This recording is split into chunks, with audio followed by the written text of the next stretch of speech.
bien sûr le sujet financier, qui est un sujet important, et notamment le sujet, pas simplement financier, mais quelle est la place et la responsabilité de l'État sur des sujets aussi difficiles que les mineurs étrangers non accompagnés.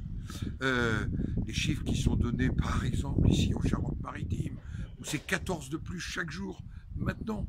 Les chiffres que j'ai vus en Indre-et-Loire, je ne vais pas simplement parler des frontières, font qu'il faut réellement que l'État, j'allais dire, affirme sa responsabilité régalienne. Il y a la question de l'allocation sociale unique qui vont être clauses de rendez-vous. Le président de la République au congrès du Parlement avait dit qu'il voulait mettre sur le devant un nouveau regard sur la question sociale. Ben, c'est l'occasion. Sur les mineurs isolés, les chiffres, par exemple en Gironde, ne sont pas équivalents.